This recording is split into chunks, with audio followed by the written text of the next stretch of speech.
And let me first maybe echo the introductory remark of the previous speaker. Thank you for being here. It has been an exhausting week at a wonderful conference. I normally get totally oversaturated after 2 days already, leave alone the 6th day. So thank you for holding out. Also, it's the last time that somebody has the opportunity to thank these fantastic organizers and also the scientific committee. It's really a pleasure to be here.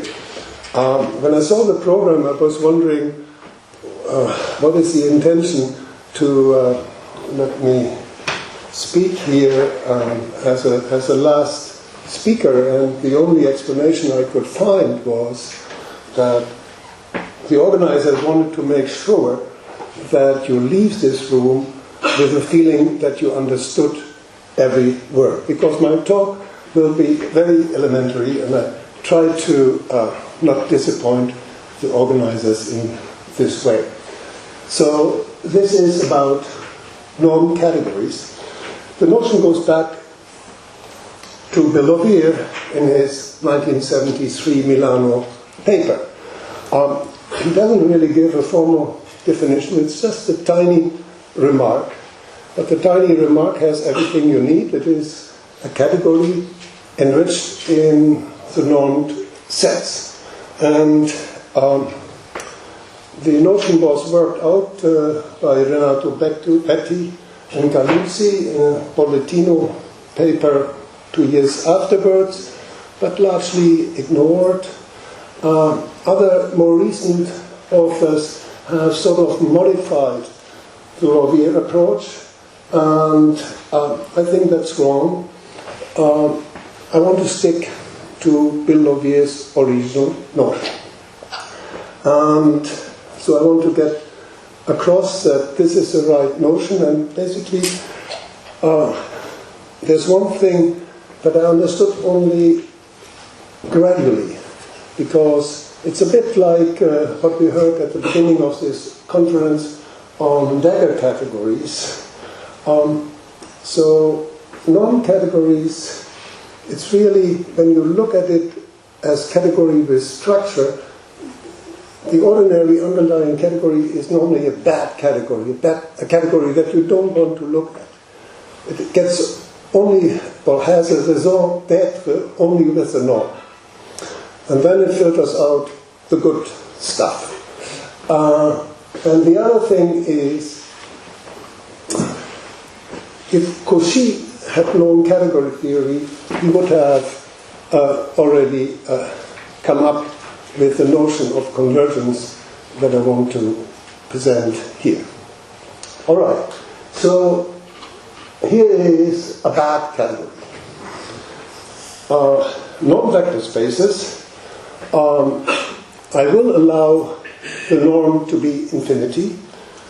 That's not what is bad. What is bad is that you take all linear maps that have no relation to the norm. No good category theorist in their right mind would look at this category, because the morphisms cannot distinguish the norms. But it becomes interesting when you take the usual operator norm.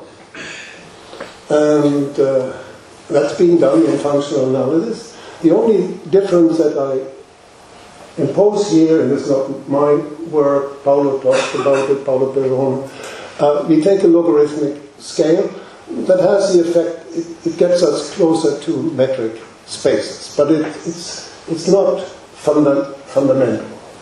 And so the formulas that you want to remember are right here, and in this bad category there are the good morphisms. The norm gives you the scale to filter out potentially interesting morphisms. Now, the only thing that I will do is I will allow the norm not just to take place in the real numbers, but in a quantile.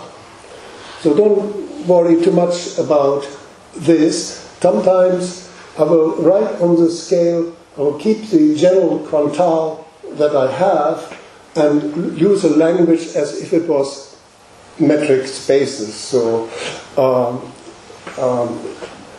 but the only thing we have to remember, oops, no, it's right, that we have, it's right, I have to, here, that I use the brackets for the internal home, and I will not really use any other quantiles but the Lorvier quantile and the two-element Boolean quantile. But there are many other interesting things, but I will not dwell. What are the norm sets? These are just sets with a norm function, nothing else. So just families of values in V. Okay? And the good morphisms are maps that have this less or equal relation. And it's a good category because it's bifibered over sets with complete fibers. It is locally presentable. All this will not matter too much now. What matters is that it is symmetric monoidal closed. The tensor product is as expected, but you have to pay attention to the internal hom because it's not all the good maps, it's actually all maps, arbitrary maps, okay? And so what makes it acceptable is this norm, and the norm is sort of a scale that gets you to the maps you had expected, okay? And so now we enrich in this monoidal closed category, and we get ordinary categories that come with a norm function. So you get these three rules, the two fundamental rules. You can also say that the norm function on all the morphisms that go into V considered now as a one-object monoid with two cells, given by less or equal is a Lux functor. All right. Of course, V itself, the elements are one-element families. They sit in there. By change of base, you can beef that up. So you have V categories, which in case V is the real numbers, are Lorvier metric spaces. They have only two rules. Point distances are 0. K is always my monoidal closed thing. And you have the triangle inequality. How do we look at them as V norm categories? Well, the points are the objects. Between any two objects, there is exactly one morphism. And what is the norm of this one morphism? The distance from little x to y. So it's just a Mickey Mouse procedure. And so in my language, I showed you that your metric spaces are in the norm categories. If you do that with Boole, well, a two norm category is just a category that has the thing that goes into 2. It's like a characteristic function, so it singles out special morphisms, a class S, and the conditions are all the identities have to be in there, and it has to be closed under composition. I write OR for pre-ordered sets. All right, so now you have, say, all V-norm categories, small or large. They're again bifiber, locally presentable, that category that you get, and you have an internal home. Unfortunately, by now, the internal home is as good as you would expect it. So this initial effect that we had at the set level has gone, and the norm of a morphism, this means of a natural transformation in the internal form, is just the inf of the, or the meat, I should say, of the pointwise norm. Of course, there is a good morphism from V into bool when V has at least two elements. It's right at join. Now, if you use that as a change of base, what does it do? It takes a norm category and it singles out Kelly's underlying category of an image category. It takes all the morphisms that, in the metric sense, have norm 0. In general, I would call them K morphism. And in the metric case, these are the 0 morphisms. So every that norm category has something potentially interesting. So what happens if I take the category that I started with? Well, it is, or it becomes normed, like every monoidal closed category W becomes W enriched. So that is true also for set /V, but it gives you really a new ordinary category, namely V-normed sets with all morphisms. So that is a norm category. And as we have seen, we have this formula. So the underlying Kelly thing of this bad category is the category that we started with. All right. So now, Cauchy. Okay, the idea of Cauchy is when you have a sequence, the initial parts don't matter, right? Eventually, it should be good. All right. So I use this notation as restricted to a natural capital N when you cut off the initial piece. So let me throw at you the following definition. I have a norm category, I have an object, and I say that that object is a normed colimit of the sequence that I have if in the ordinary category that I started with, it is a colimit. And now, that doesn't say anything about the norm yet. And of course, if I just look at the ordinary case, if I look at these natural transformations, these are all bijections. They're all natural bijections. But I should take care of the norm, and I want that this is a colimit cocon in our original good category. And what that means is that when you have a morphism out of this colimit, its norm is equal to this expression. And this can be broken down into less or equal or greater or equal. And in the first case, you don't have to deal with the F. So what is C2A saying in a metric sense? Well, it says that this expression should be 0. This means for every epsilon greater 0, there exists an n such that for all n greater or equal to n, this expression is less or equal to epsilon. And I make this point because people always think Lovir inverted the order. No, he did not. He just wrote this right. He took the greater equal order of the natural numbers, and it just fits much better with the logic. Okay, so this notion is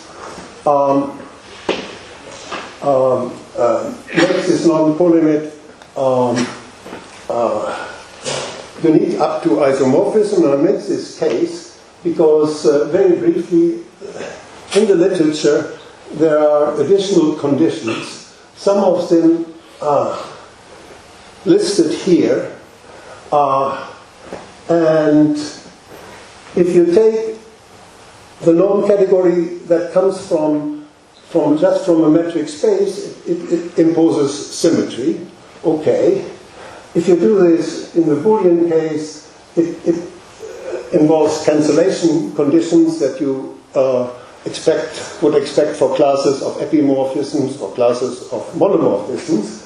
And I mention this only because the nice preprint by Kubis in the archive has many good aspects. He, however, doesn't get the notion of norm convergence quite right, and he realizes it. So the norm polyimide that he has is not unique up to normed isomorphism. All right. So we have a natural notion of Cauchy sequence. There's a natural notion of Cauchy completeness. A matter of caution is you should not jump and think that a sequence that has a normed colimit is also Cauchy. That might seem strange, but it's something that happens already in the sort of tiny case of a metric space that has been investigated by Jean van Breugel, Rutten, very nice paper in theoretical computer science, and here is the translation of this. So what we have fits with that paper. And if you translate all this in the Boolean case, it always means that something eventually is in your good class S. All right. So one more thing. Normally we think as constant sequences being convergent or something. Well, that doesn't happen even in the ordinary case. So a sequence has to be given by an idempotent. It will have an ordinary colimit exactly when it splits. But what we want is when we have a Cauchy sequence, then that the norm has to be the norm of the idempotent has to be a K-morphism, and it has to split in the good category of K, so to speak. Okay, it has to split with K-morphisms, and so what many people call Cauchy complete, attributing the name Cauchy complete to Lovire, who never used it, and explicitly also often made the point that he didn't use Cauchy complete in his paper, as meaning idempotent complete. That's why I dare to say our notion is Cauchy co-complete, and the dual of that is Cauchy complete. Idempotent completeness is a much weaker notion. So, I want to give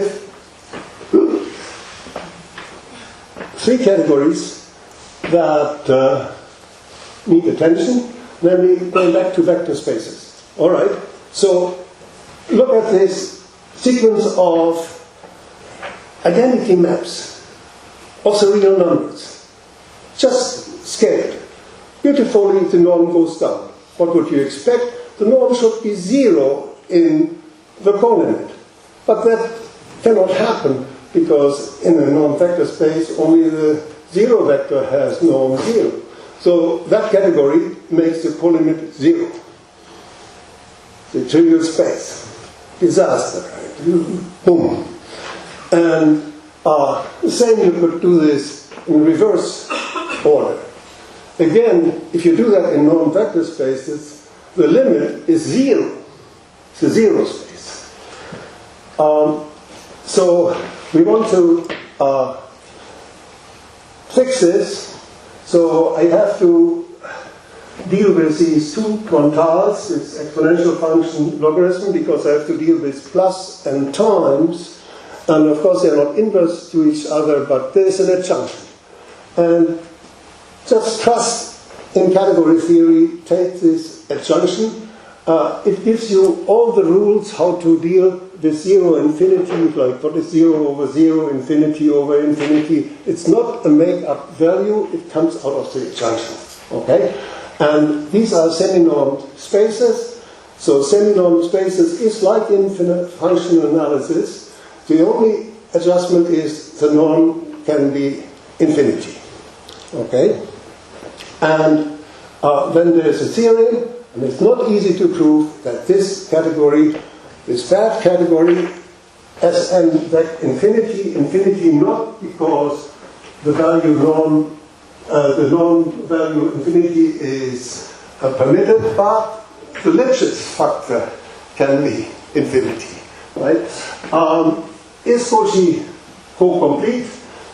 But its full subcategory of non-vector spaces is not. Here is what you would do. I cannot go to this, and I cannot do this. I can only remark that we can't go with this to Banach spaces. That would require further investigation. Now, you can throw away the linear structure and play the same game. And there we can do it a little bit more general. Instead of real numbers, I can take the category V lib. So these are V categories, and I take all maps. I just take this internal home. I will get to the original category of metric experiences with this, but the theorem that I get in on V lib is that for certain quantiles, and I have a written condition there, this is Cauchy co-complete. What do the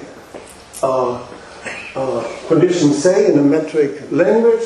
They say that the positive numbers are down-directed. They say that 0 is the inf of the positive numbers in the interval 0 infinity, and they say that the plus operation preserves the greater relation unless you take W to be infinity. I don't know how sharp these conditions are, probably not, but the proof, we'll need to work a little bit. It doesn't get easier just because it's sort of more general. I point you to this paper, which is the first reading down for this sort of epsilon method that you can do in a quantile. And finally, what is this set double bar V? So is this Cauchy co-complete? Because we want to do pre-sheaf categories, so we have to at least know something about this. And there we have a result on Cauchy co-completeness, and we try to squeeze the conditions on V, on the quantile, as much as possible. And it was really hard. And we have two scenarios. One is that K is approximated from totally below. So any, in the sense of Richard Wood, constructively completely distributive lattice will do, or even sort of easier, K neat distributes over arbitrary joins. So every frame does this, and in particular, if K is equal to the top element, then you get the result.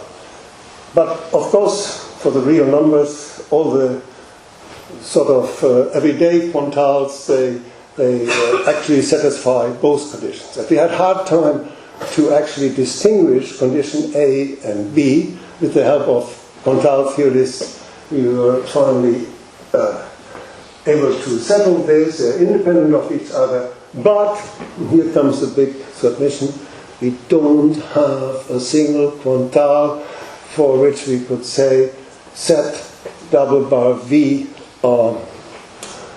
fails to be Cauchy complete, so please help us out. And this, of course, is important now in the enriched context, because now you put the Kelly, Schmidt, and maybe also Albert machinery into place. You take the accessible tree sheaves and you put this whole thing into this context. Sorry for rushing a little bit. But the main thing is that you encode S via Ioneda, you get a weight. And to say that X is a non-coordinate of this sequence is the same as to say that you have the weighted coordinate of this particular weight, which is very, very natural. So it is a natural notion, and it puts it into the enriched context, and you now can do the co-completion in the usual Albert, Kelly, Schmidt fashion. And it exists, and since our domains being encoded by the natural numbers countable, the thing that you get in the large environment also pulls down into the small environment. The completion still stays small, so everybody makes us happy, or everything makes us happy here. And I want to give at least one application. We all know Banach fixed point theorem for metric spaces. We know how to prove it. The theorem literally, very easily translates into the norm category context. And if you apply it to the tiny metric spaces considered as norm categories, it's the original result of Banach. And there's a little twist. You have to say what type of fixed point you have. So the semi-good thing is that this is an isomorphism of norm 0. The better thing is that also the inverse has to be norm 0. And this is all I want to say. There is a long to-do list that I shouldn't talk about, because it's not only that you are in a hurry, also I'm in a hurry because my taxi will be waiting in 10 minutes. So everything I said is also in this preprint, and yeah, gracias.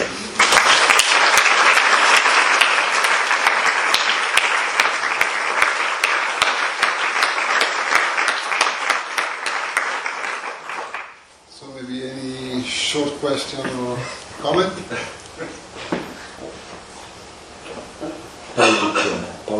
Can I get a little? Oh, sorry. Oh, which was on it?